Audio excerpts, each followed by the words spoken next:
And welcome back, guys, to Leo Gaming. Yes, today, as you've already seen on that fantastical intro, I am doing a review for Streets of Rage 4.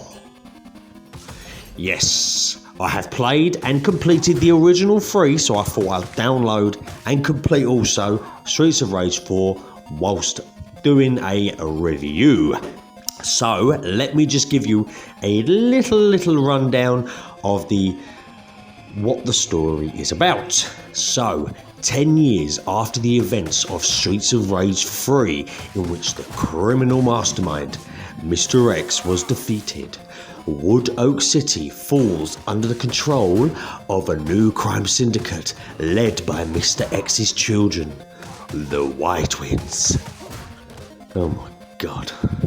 Who planned to brainwash its citizens with hypnotic music. Blaze Fielding calls in some old favours to take the twins down. Joining Blaze are her old friends Axel Stone and Adam Hunter, Adam's daughter Sherry Hunter, and Floyd Araya.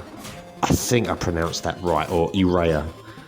A cybernetically enhanced apprentice of Dr. Zan. That's right, guys, that is the synopsis of this game. It was developed by Lizard Cube and Guard Crush Games and released on the 30th of April 2020. So, to start off with, guys, we're going to look at the visuals. Now, as you can tell from the original 3 from the Mega Drive, these visuals have definitely had an update. I'll be honest with you, they do look really nice, very cartoony, very clean, very smooth, and very sort of clear picture as to compared to the original. I'm not going to try and compare too much to the original. I want to try and review this as if only the first time I've ever played a Streets of Rage game. So in terms of the visuals, they do look really good.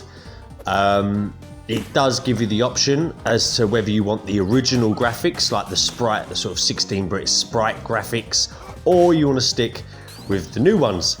I will be honest, I played with the new graphics for a while, but then I did revert back to the old one and I stuck with that. Purely because tradition. I just feel like tradition with this game, nostalgic reasons. I just preferred the traditional sprite, 16-bit sprite characters and backgrounds. That's just me. But yeah, in terms of that, the visuals are great. You get a lot more effects. You get quite a few effects. Like you can see there, you got the fire effect in the background. That's not even, the car's not even on fire. It's behind the car. And everything just looks very clear. You've got reflections, shadow-based reflections on the surface of the floor there, as you can see. So in terms of the visuals, it's very good. It's up to date with what you would expect the standard to be on the generation of consoles we're on now. In terms of the music, guys, you do get an option this time as to whether to stick with the new music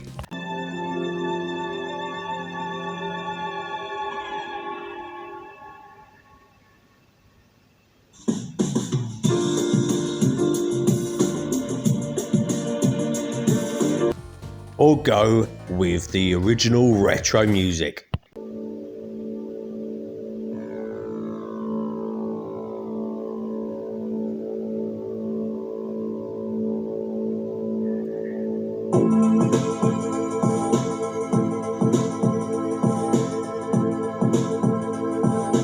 I'm pretty sure, guys, I know which one I prefer, and it is definitely the retro music. I don't know what it is, the new music.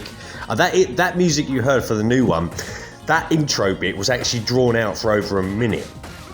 Yep, I had to cut that down. The actual intro bit was drawn out for over a minute before it even hits a beat.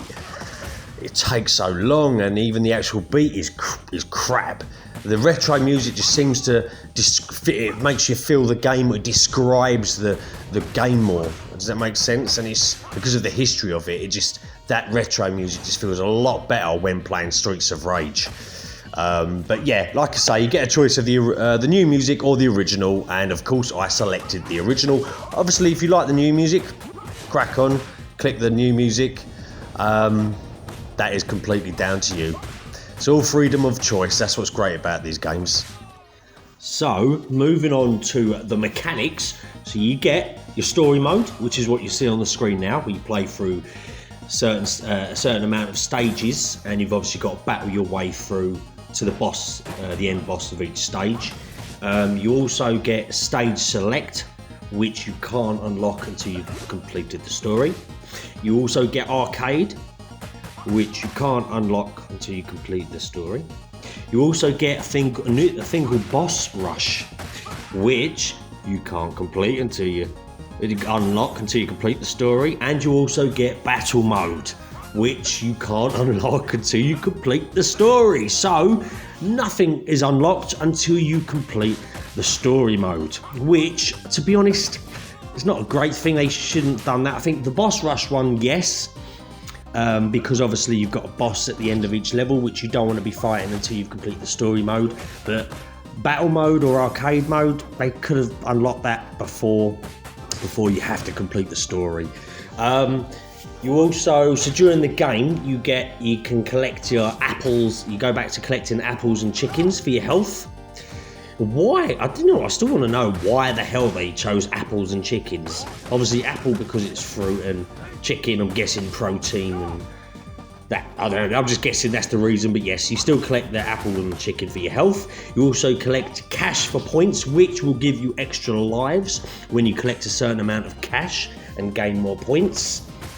And you also still drop from the sky, the ceiling when you're killed, and everyone miraculously falls over. That still happens in this game. That's another thing that's just strange about this. They've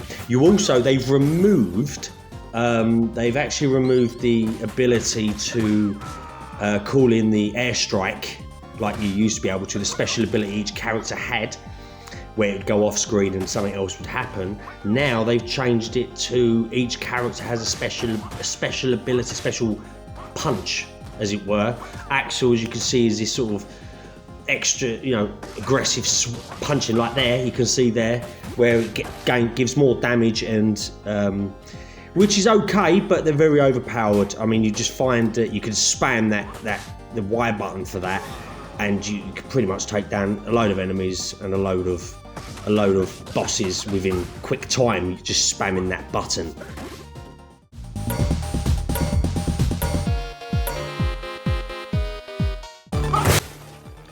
In terms of gameplay, guys, it's still quite slow to move.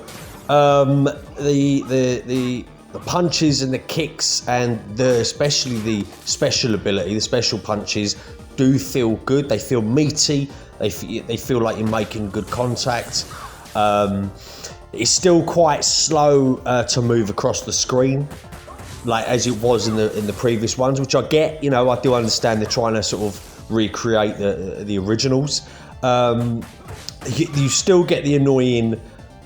You still get the annoying enemy coming diagonally at you across the screen, and sort of with a flame coming out of his mouth, which is like nigh on impossible to defend against. As soon as they're coming diagonally at you, like across the screen, it is almost impossible. For example, you see these guys here, those flying kicks. They're another one that's so impossible. Every time I went to do a flying kick against him, they would always manage to get me first with like a double. They float across the air doing a double kick.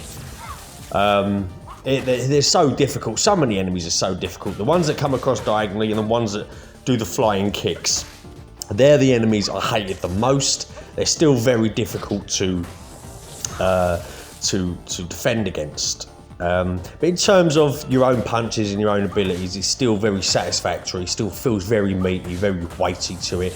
You also get to use various weapons like you do in the original ones: the knives, your baseball bats, the lead pipes, tasers. You can now guns as well, grenades. You can now use. You can lob a few grenades that you find scattered about, which is all good. I do enjoy it. I enjoy it very much. I do like the sort of gameplay with this.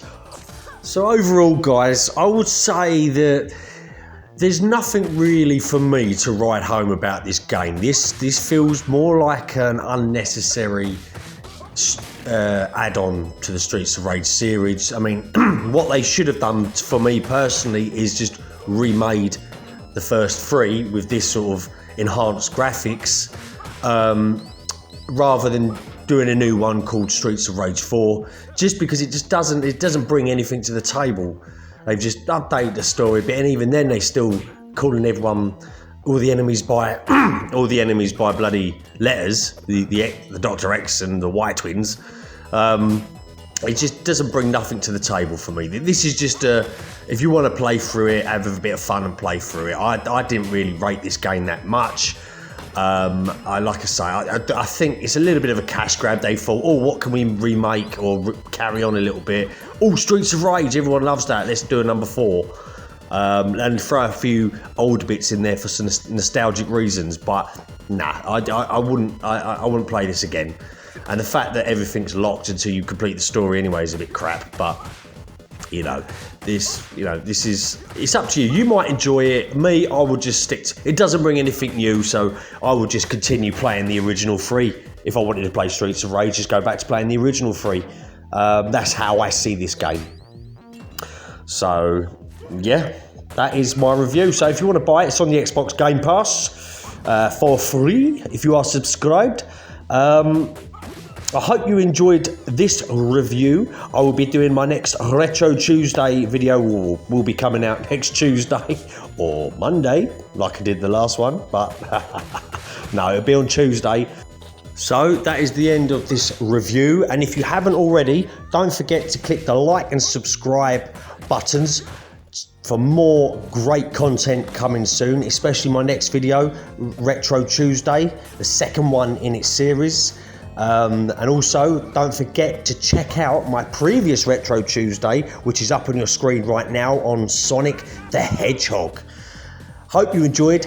Have a good evening, ladies and gentlemen, or day, and goodbye.